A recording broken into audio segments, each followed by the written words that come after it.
Op de Nijswaagdij van het Boen van Frieske Vogelwachten is het nog eens pleit voor strengere regels als het gaat om het grijdevogelbeleid in Friesland. De provincie presenteert het in kwatten de nieuwe plannen hoe om te gaan met de grijdevoegels. Maar nevens het BFW moet er hardere maatregels komen. Wij vinden dat alle boeren 5% van de land op een grijdevogelvriendelijke manier beborken. En dat betekent in de praktijk dat je dan de rand van je land, dat je daar net meer kunt bestrooien, dat je dat wat letter menen, dat je daar beziek je weer roege dong op te brengen. Dat je ook zorgt dat de sletswalen dat die beter toegankelijk binnen van vogels. Dus net dat ze rug naar onder rennen, maar dat ze wat scheef naar onder rennen, zodat een vogel bij het wetter komen kan. Vogelwachter Jouwer had het hier in Nijswaagdij organiseren. En ik zei constateren dat het in haar gebied net goed gaat met de grijdevogel.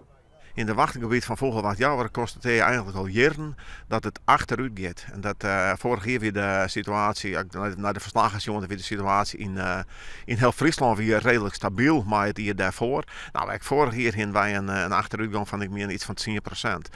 En ook nou de geruchten van onze meesten in het veld, ja, dan denk ik dat het dit hier nog minder uitpakken zal.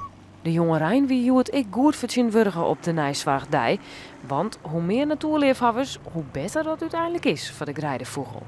Ik ben lid geworden omdat mijn pa ook bij de vogelwacht zat. En ik vond het zelf ook leuk, want ik hou ook heel veel van de natuur en van dieren.